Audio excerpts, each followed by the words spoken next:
Boa noite. Sejam bem-vindos aqui nesse Recanto Saber, que é muito bom estar aqui. Me sinto em paz aqui. Muito tranquilo. Bom, essa leitura que o Delcídio fez sobre as crianças, os nossos filhos, na realidade ela nos remete a uma reflexão interior, né? O que para os pais que têm filhos ou netos, como é que foi a educação deles até hoje? O que eu, como pai, o que eu fiz com os meus filhos? O que eu ensinei para eles? Ou o que eu deixei de ensinar? E o principal é também nós, vocês, como filhos, porque cada um de nós também tem pais. Como é que a gente se comportou como filho com nossos pais? Porque eu me recordo, eu acredito que com todos seja bem similar, né? Que quando a gente nasceu, eles fizeram tudo para nos dar o melhor de tudo e ensinar também o melhor. Dentro do conhecimento que eles tinham. Porque muitos dos nossos pais, principalmente os meus também, eles não tinham muitos estudos. Tá? Fizeram até o quarto ano. Alguns nem chegaram até ali, porque tiveram que ajudar o pai e a mãe a trabalhar, o sustento da casa. Porque há muitos anos atrás a vida era muito mais difícil do que é hoje. Tá? Hoje é muito mais fácil. Hoje, com as redes sociais, você compra, vende. Naquela época não, você tinha que andar bastante. Para estudar também, você tinha que caminhar bastante todo dia, a pé. Hoje os filhos já nem vão mais para a escola sem ser levados com carro. Tá? Então mudou muita coisa. Tá? Então, essa leitura que o Delcídio fez, ela remete num estágio da vida, porque quando a gente nasceu, nós aprendemos, evoluímos, trabalhamos e assim até chegar à partida. Aqui nós chegamos dentro da nossa família e aqui estamos indo embora. Nem como hoje a gente olhar assim para um lado, é a mesma coisa que a gente hoje, os nossos filhos chegam na adolescência e começam a namorar, depois eles talvez até noivos se juntam e vão querer morar sozinhos, tá? Eles vão embora, tá? Aí o pai e a mãe ficam sozinhos em casa, tá? Eu vejo pelas minhas filhas também, quando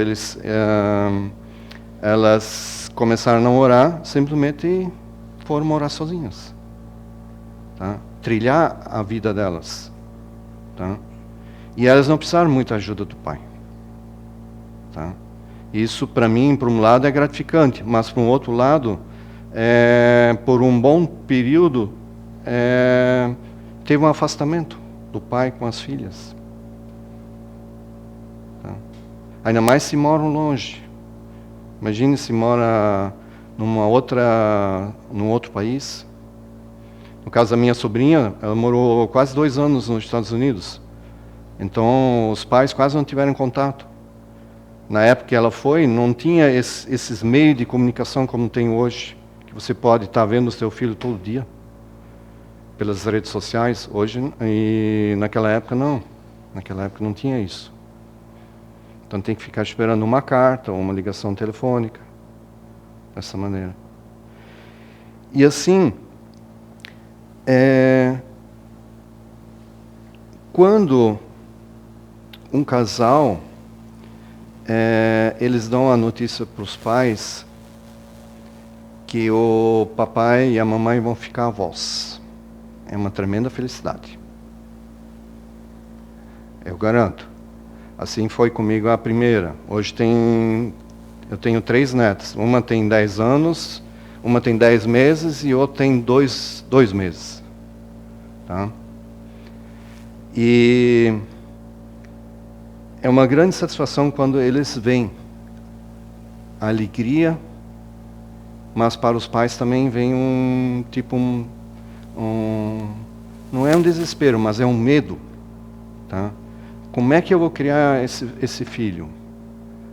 Às vezes, o casal, eles planejam o nascimento do filho, mas outras vezes não, tá?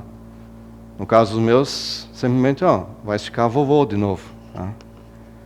E, inclusive, hoje eu tive que correr com a minha neta para lá e para cá hoje como médico. Ela não está muito bem de saúde, então deixa muito preocupado. Aí o pai e a mãe mais ainda, tá? Nisso. Aí é a chegada. Aí procurando na literatura espírita sobre a encarnação. Tem pouca coisa ou relatos de espíritos que tem escrito em livros, né, sobre o encarne. Pouca coisa. Como é que é isso? Como é que é vir para cá, nascer de novo? Como é que é toda a preparação no lado espiritual para vir de novo? Agora, ao contrário, que é a partida, aí tem um monte de mensagens escritas, principalmente pelo Chico Xavier, né? Como é que é o desencarne? Como é que é a chegada lá no outro lado, no plano espiritual? Tem bastante. Vamos supor, queria saber como é que é a chegada, a preparação toda para chegar aqui. Tá? Dentro das mesas mediúnicas, lá do CEIU, em alguns casos se vê muito uma preparação realmente muito grande para o encarne. Tá? Não é simples isso, tá? Para vir aqui, o espírito está acoplado àquele corpinho, primeiro aquele embrião, que tem um tamanho, e hoje está nesse tamanho que vocês estão aqui hoje. Que o corpo vai crescendo. Então tem todo um processo desse espírito estar acoplado e acompanhar o desenvolvimento desse corpo. Como também a liberação da sua inteligência e todas as suas faculdades inatas que ele já traz de outras vidas. Tá? Porque em outras vidas, que aqui, como o Luiz falou antes aqui, esse curso que é dado nas quintas, né? O SS emocional, então é tratado todos os comportamentos humanos inatos de cada um. Tá? É explicado pelas questões 907 e 908 do Livro dos Espíritos, que fala sobre as bases paixões. Tá? E então nesse curso é demonstrado e esclarecido a todos vocês como é que isso funciona. Então esse espírito que reencarna, ele traz todas essas algumas paixões, ele traz junto, tá? E vai tentar desenvolver elas aqui de novo. Só que pode ser que esse espírito que encarnou aqui, agora ele vem numa outra base de paixão, que é um outro tipo de comportamento para amenizar esse vício que ele tem nesse passado. Exemplificando assim, não sei se vocês já tiveram alguém conhecido ou da família com alcoolismo. E se na minha família teve, tá? Então existe todo um preparo dessa família para fazer com que essa pessoa largue esse vício. Porque isso é um tormento dentro da família. Tá? No caso foi meu tio, e aí o que acontecia, né? A tia sofria muito com isso, e os filhos então mais ainda. Tá? E não parava, não trabalhava, ou trabalhava um pouquinho, parava, perdia, ganhava, tudo assim. Tá? Então não tinha uma evolução, nem uma educação moral para com os filhos. de mostrar, de ser um exemplo, um pai de exemplo para os filhos, tudo, né? Então, é bem complicado. Vamos supor, isso é um vício, tá? Relacionando com as bases de paixão, isso é um vício que esse espírito encarnado ele tem que fazer um trabalho para abandonar isso, tá? Mas é difícil, porque o corpo necessita do álcool, ou vício. Ele quer buscar isso de novo. Então existe uma luta muito grande contra isso, tá? De ele deixar isso para trás, tá? E de uma maneira, como é que você deixa isso para trás? Isso com qualquer tipo de vício. É se ocupar com outras coisas que você goste de fazer, tá? Assim também é o trabalho hoje que a gente faz ali fora. Você tem que estar se ocupando sempre para fazer mais alguma coisa. Como dizem, né? Mente ociosa é porta aberta, tá? Então, quanto mais você se ocupa a fazer trabalhos, ainda mais quando você trabalha para o próximo, ajudando-os, tá? Então você não tem tempo para pensar em coisas negativas, ruins, ou falar mal de alguém, você não tem tempo, tá? E, assim, voltando para a chegada dentro de uma família, que são os nossos filhos, mas também tem uma chegada também que é filhos adotivos. Eu escuto muito assim, esse é meu filho ou filha do coração. A pessoa faz tudo por ela, cuida. Inclusive eu vejo lá no Seul, tem uma pessoa que vem lá, ela não tem filhos, não é casada, mas os sobrinhos amam ela demais. Onde ela vai, os sobrinhos vão atrás e pegam como se fossem filhos dela. Mas consanguíneos não, espiritualmente talvez até seja. Com certeza, né? Mas nessa chegada também, eu presenciei isso junto com a minha filha. A neta mais velha tem 10 anos. Até então ela estava sozinha, dentro da família. Então toda a atenção era para ela, tá? Os presentes, diversões e as diversões que o pai faz com ela, as brincadeiras, era tudo com ela. Assim que chegou a irmã, teve que começar a repartir. Os 3 primeiros meses foram complicados.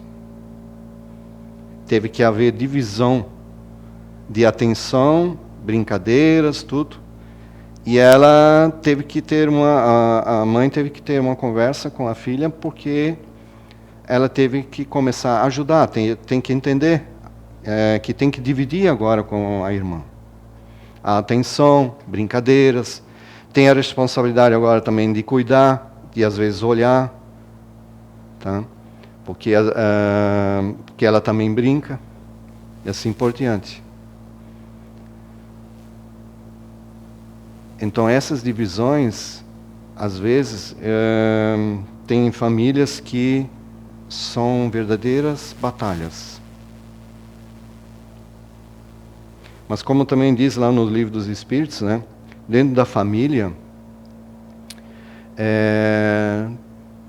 todos os membros dentro da família, eles têm alguma ligação espiritual entre eles, tá? Quando há um desafeto, normalmente é para fazer acertos do passado. Porque no Evangelho, no capítulo que fala sobre honrar seu pai e sua mãe, ali fala que dentro das famílias, normalmente Deus permite que reencarna, nasce um filho, com uma moral mais inferior do que daquela da família em questão, tá? Que é para ele aprender, assimilar, tá? a moral e os conceitos daquela família. Para ele aprender. É como se ele estivesse indo numa escola nova, que vocês colocaram seu filho agora numa escola, dentro de um ano lá dentro da escola. Mas ele não conhece ninguém ali. Então ele vai lá para aprender como é conviver com essas pessoas. Adquirir a cultura daquela família, porque essa família tem uma cultura. Tá? E o que é uma cultura familiar ali? Eles têm comportamentos, têm atitudes, têm convicções, têm fé. Tá? Que já é diferente da cultura da família do vizinho.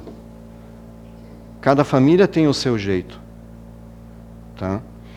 Tem o seu jeito de lidar com as situações. Aí depende também do grau de evolução de cada um dentro dessa família, para conseguir ensinar os outros familiares dessa família. Tá? A minha mãe teve um dia, foi ano retrasado, que a gente conversou sobre alguns problemas familiares dentro da nossa família. Tá? Foi um bate-papo bem tranquilo, legal, assim, colocando assim as coisas, o que estava incomodando. Chegou numa hora que ela disse assim, eu gostaria que a minha família fosse diferente. Eu gostaria que ter feito mais por ela e melhor pela minha família. Tá? Aí eu disse, mãe, mas você fez... Porque ela disse assim, ó, eu errei muito na educação do meu filho e da minha filha. Tá? Em alguns pontos que ela colocou. Só que aí eu disse assim para ela, mãe, a senhora não errou, a senhora fez o que tinha que ser feito conforme o que você sabia e dos meios e instrumentos que a senhora sabia naquela época. E isso estava certo para aquela época. Talvez hoje, se você fosse educar de novo os filhos de novo, tá, você faria diferente. Porque você tem uma noção diferente daquilo que você fez e você considera que está errado. Mas pode ser que não esteja errado. Porque aí depende de cada filho. Porque o filho... ele pode absorver essa ideia, essa moral, esse conceito que os pais colocam, ou essa cultura da família coloca, tá? Mas pode não aceitar, por causa do homem velho que ele não quer, ou o orgulho que ele aprendeu aqui, de ser orgulhoso, de não aceitar o que a família diz. Não quer dizer que a família sempre esteja certo. Tá? Não quer dizer. Mas devemos refletir sobre o que eles falam.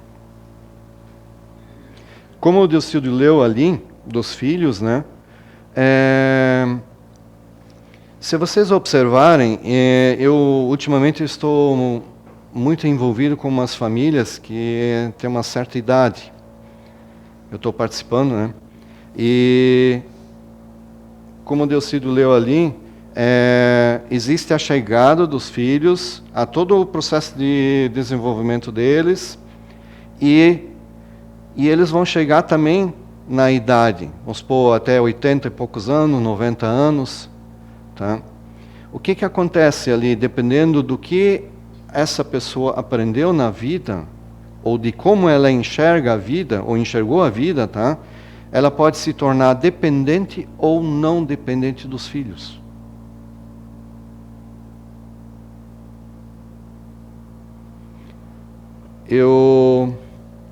Os meus pais, eles sempre moraram sozinhos, desde que os filhos casaram, sempre moraram sozinhos. Até final do ano passado. No penúltimo dia do final do ano, a minha mãe, ela partiu. E aí eu percebi agora, nesses 2 meses, tá, o meu pai está se tornando dependente de mim. Isso não é bom, por um lado conforta, porque ele precisa de uma âncora. Porque está faltando alguém. Aí, como Deus se leu ali, o que a gente faz com os nossos filhos? Que educação que a gente dá? Então temos que refletir muito, porque essa educação, o que fizemos com eles, como está no livro dos Espíritos, que fala sobre ação e reação, tá? Então essa é a ação que eu faço como pai ou como mãe em relação aos meus filhos, é a educação que eu dou para eles, a moral que eu dou para eles. E provavelmente isso eu vou receber de volta no final da minha vida. Tá? A tendência é. Tá? Agora, voltando para a chegada dos filhos, tem um detalhe muito importante. Existe um documentário na Netflix que fala sobre crianças e educação, que tem um psicólogo americano. Na formatura dele, ele falou para o professor dele que ele gostaria de estudar o ser humano nos seus comportamentos e nas suas emoções, principalmente crianças. Aí ele disse, não, para que você vai querer estudar isso? Tá? Porque ele já é um senhor já de 70 e poucos anos hoje, né? E aí naquela época, então não se tinha toda essa estrutura de conhecimento que se tem hoje na área da psicologia, tá? Então o que aconteceu? Ele foi atrás, ele foi buscar isso. A pergunta que ele mesmo se fez foi assim: a criança já nasce pronta com as emoções, ou ela aprende, ou alguém passa isso para ela? Tá? Aí ele foi estudando várias crianças. Aí ele encontrou famílias que se sujeitaram a deixar que essas crianças fossem estudadas a partir de 1 mês de idade até 1 ano. Tá? E aí foi assim, várias crianças que ele fez esses testes. Aí ele começou a aplicar um teste que ele chama de do rosto imóvel. Tá? O que ele faz? Ele filma toda a cena a criança dentro do carrinho, a mãe sentada na frente dessa criança e ela interagindo com a criança, que é o filho dela. Interagindo o tempo todo. Tá? E eles vendo a reação da criança. Aí eles pedem, porque a mãe está com um fone de ouvido, e aí o psicólogo pede para ela fazer algumas ações com a criança. E aí eles querem ver a reação dela. E num determinado momento, ele pede para a mãe encostar na cadeira e ficar imóvel, e olhando direto para a criança, sem fazer um gesto. Né? A criança, ela começa a se revoltar, porque não existe a interação social daquele bem maior que a criança tem, que ela estima, que é a mãe dela, ou o pai. Parou a interação social dela, da mãe, com a criança. E dependendo das crianças e a idade, tinha reações diversas. E até no momento que elas ficavam simplesmente silenciosas e colocavam a mão na boca ou no nariz aqui, tampavam e ficavam assim. Tá? Aí ela estava completamente estressada, que ele chamava lá, tá? Estressados. Tá, aí é assim, aí ele chegou à conclusão que os pais, elas precisam interagir com as crianças para criar um ambiente social de interação com outras pessoas. Aí me levou à reflexão, por que tem tantos suicídios e mutilação de adolescentes? Qual é a maior interação social que essas crianças hoje têm? Eu vejo pelas minhas netas. Para comer tem que estar assistindo o desenho animado no celular. Senão não come. Não é correto. Aí hoje, as mães, os pais, eles precisam trabalhar, tem que ter rendimentos, tudo. Aí onde é que as crianças vão ficar? Nas creches. Qual a interação social? É complicado. É muito complicado.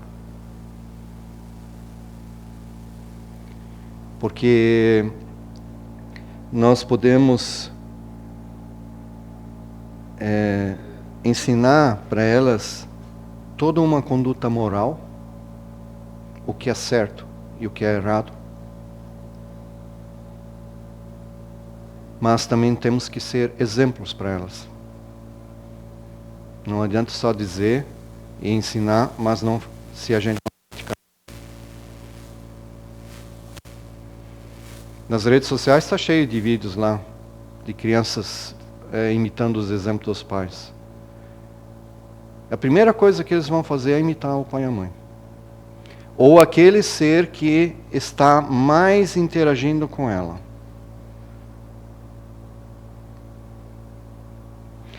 Só para vocês conhecerem um pouquinho assim sobre a adolescência, eu participo com uma senhora.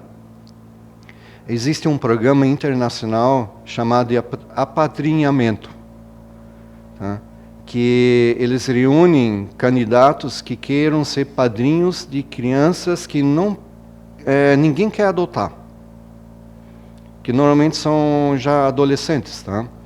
E nesse caso eu participei já faz 1 ano e meio já de uma adolescente. Agora ela tem 14 anos, tá? E ninguém quis adotar ela. Na verdade teve 3 adoções, e as 3 adoções eles devolveram ela, tá? Aí fica assim, o que acontece na mente desse adolescente? Foi rejeitado 3 vezes. E a 4ª foi o do pai e da mãe, que o pai e a mãe eram separados e a mãe é alcoólatra. Então levava as crianças, ela e mais outras, os irmãos, para os bares para ficar ali. Aí ela foi, como tinha esse problema de alcoolismo com a mãe, aí o juiz colocou ela num orfanato da cidade. Aí tinha 20 crianças, adolescentes nesse orfanato, até na metade do ano passado. Aí o prefeito resolveu reduzir custos.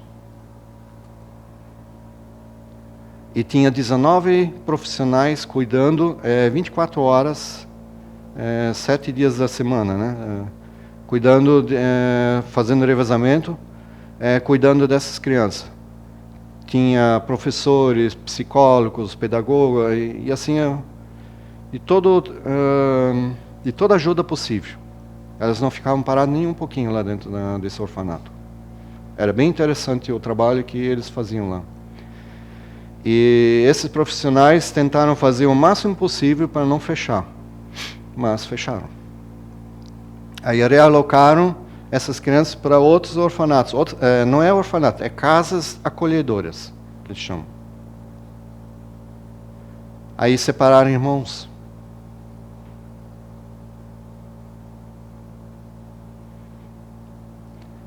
E aí, no caso, ela foi para uma casa acolhedora, e aí ela pediu para o juiz que se aparecesse uma família acolhedora, então ela queria morar nessa família. Aí, 2 meses depois, apareceu. Aí ela conseguiu. Só que agora ela conta que é um pouquinho rígido. O senhor, ele é um japonês e tem uma educação muito rígida. Segue regras, leis. E ela não. Então, só que ela está conseguindo se acertar. Mas, olhando para o lado de experiência para esse adolescente, isso é muito bom. Por experiência. E é muito ruim a nível emocional e, no caso, ela gostaria de ter um pai e uma mãe. E aí ela se segura em certas pessoas.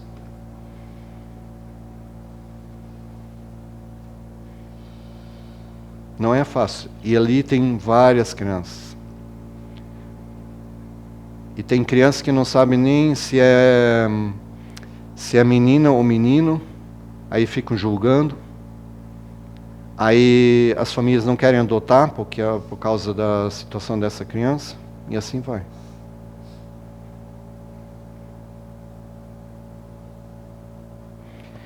Assim, o que a gente faz pelas nossas crianças e as outras também? Porque vai chegar numa certa idade, às vezes eu digo para minha neta e para os meus genros que, olhem bem para mim. Eu digo para eles, olhem bem para mim, eu sou o futuro de vocês. Quando vocês chegarem na minha idade, vocês vão estar assim, ou até pior. E assim tem muita gente. Agora, a partida, né? Nesse dia eu estava refletindo, como é que eu me sinto, ou o que eu posso fazer, ou o que eu posso dizer para uma pessoa que tem 87 anos de idade e está com câncer e provavelmente os médicos não vão operar.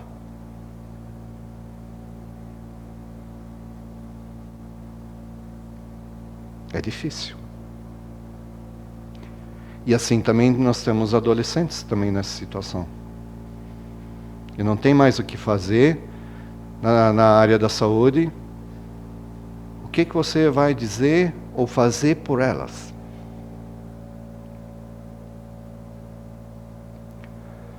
Ainda não achei uma resposta para isso. Tá? Mas uma coisa sim, que é a atitude de ficar do lado. De estar presente daquilo que eles precisam, tentar mudar os pensamentos deles, porque eles vão cair no negativismo, baixa estima. A única coisa dá para ficar do lado, conversar. Tentar fazer alguma coisa que eles gostam que não puderam fazer. E a própria idade, quando vai avançando, eu vi isso pela minha mãe, que teve, em 2005, ela teve um infarto fulminante. E graças ao bombeiro, conseguiram que ela voltasse. Mas no penúltimo dia do ano, foi mais um infarto. Aí não voltou mais. Tentaram mais de 1 hora, tentando reanimar, mas não conseguiram. E aí eu vejo, assim, eu vi tanto nela, como eu estou vendo no meu pai, hoje em dia, as limitações físicas, né? As limitações físicas vão avançando, vai diminuindo, tu não pode mais fazer tanta coisa como tu fazia. Só que a mente dele faz. A mente faz. É só a gente se colocar no lugar deles. A nossa mente trabalha um monte. E já dá para ver que a gente já pode ter terminado, já feito aquilo lá, o que precisava fazer. Só que se vai lá fisicamente fazer, o corpo não ajuda às vezes. E é difícil chegar nessa idade, tomar consciência que não, eu posso fazer ainda isso, sim, mas eu faço mais devagar, passo a passo. Se eu não terminei hoje, vou terminar amanhã. Mas vou fazer. Assim, muitos fazem também com seus vícios. Cada dia é cada dia. Hoje eu venci, hoje eu fiz isso. Beleza. Só não imagine ou pense fazer algo muito grande se o teu físico não permite fazer isso. Ou as condições do ambiente também não te permitem. Para a gente não ficar frustrado. Que às vezes a gente planeja algo, é tão grande ou trabalhoso que a gente nem sabe, tem a noção que quando vai começar a fazer, a gente pode desistir. Então eu faço pouco a pouco para ter a satisfação, não, eu consegui, venci. Consegui, mais um pouco, mais um pouco. E assim eu vou avançando na vida. E eliminar pensamentos negativos. Pensamento que, eu não consigo, eu não sei, eu não posso. Troca, eu posso sim, mas em uma outra velocidade. Se eu não posso, eu não sei fazer, eu vou pedir ajuda para quem sabe, alguém que me explique. Não vamos ter orgulho de não pedir, para os mais jovens também, às vezes. Deixa eles ensinar, é gostoso para eles também. Isso é muito bom. Aí você se sente bem e eles também se sentem bem.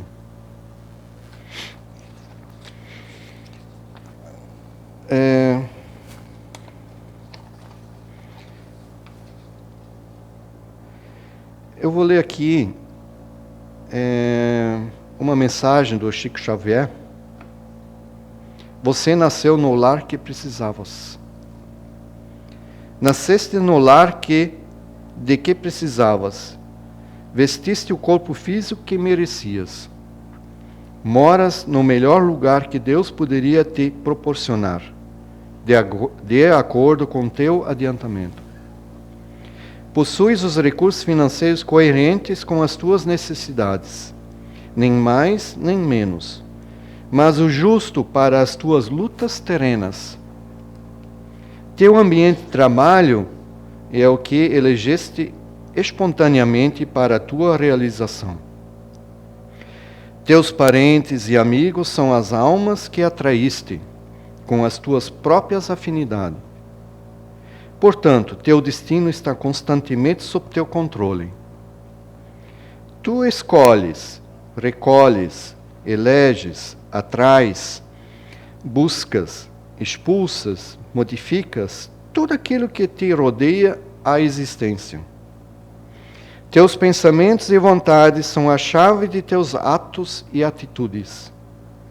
São as fontes de atração e de repulsão na tua jornada vivencial.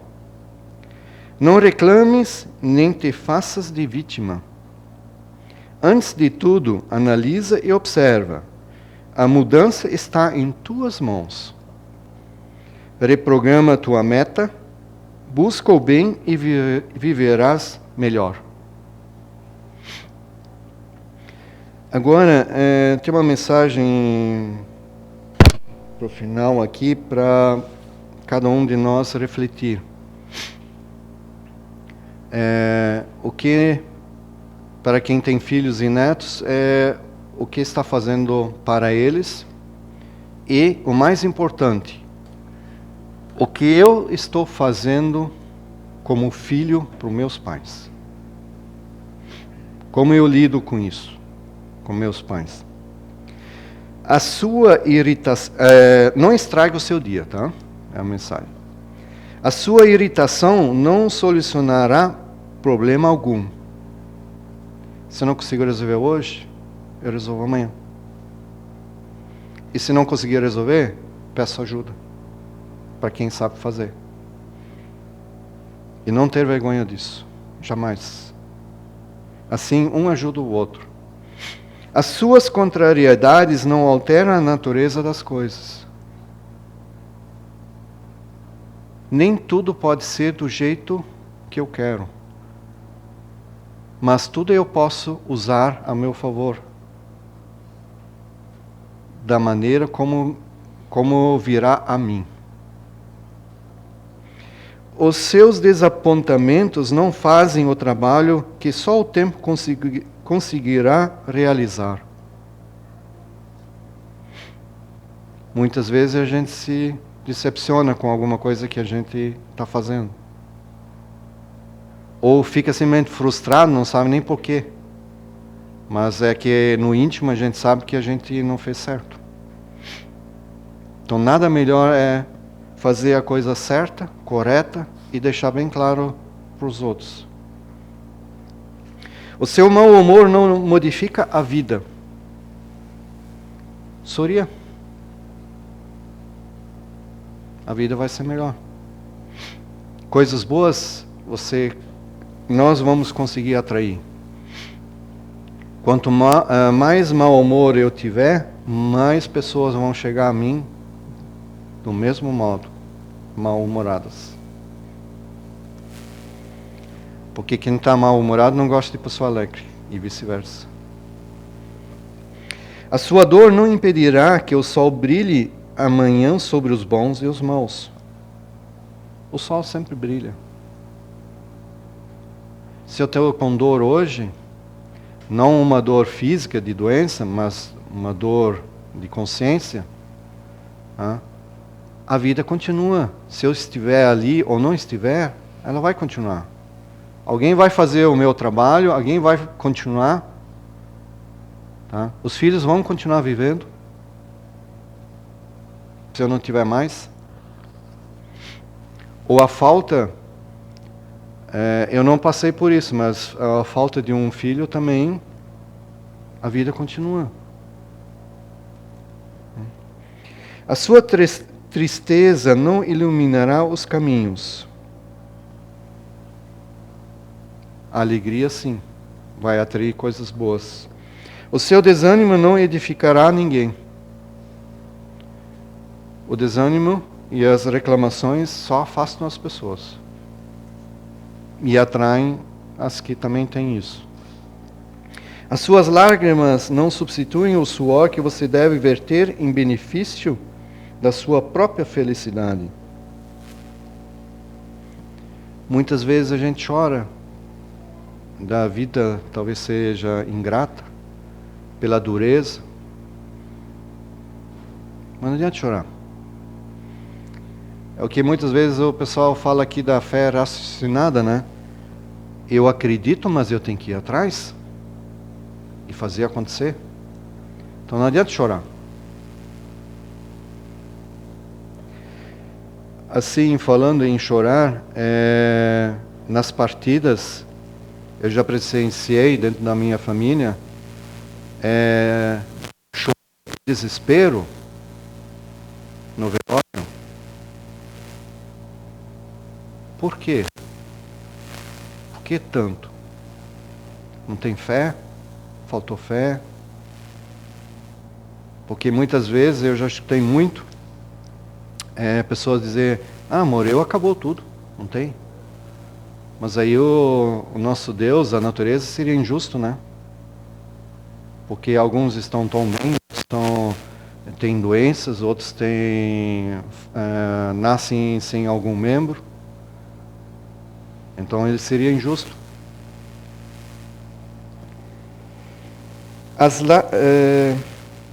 As suas reclamações, ainda mesmo afetivas, jamais acrescentarão nos outros só grama de simpatia por você.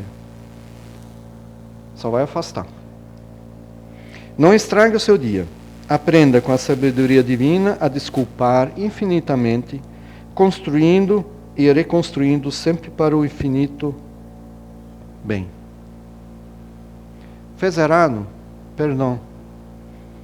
A próxima eu vou fazer melhor. Vou cuidar para não acontecer de novo.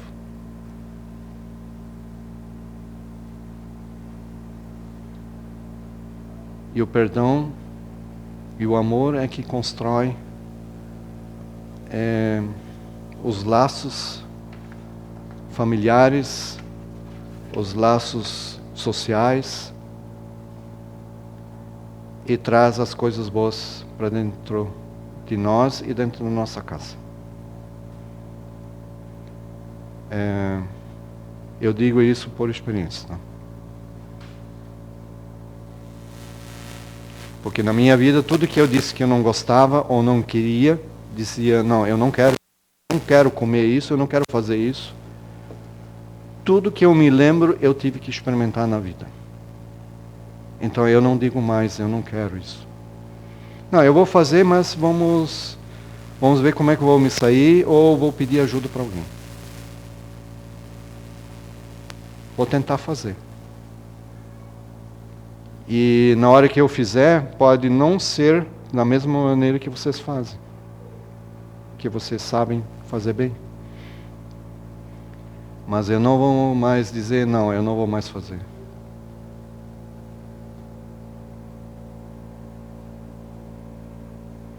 E uma das coisas é vir aqui na frente falar. Expor as coisas. A pior coisa, para mim, foi falar de mim. Nesta vida. É a pior coisa. Mas conforme a vida vai passando, e as experiências que a gente tem, você vai modificando. Às vezes parece ser drástico assim, eu falar para alguém os meus erros.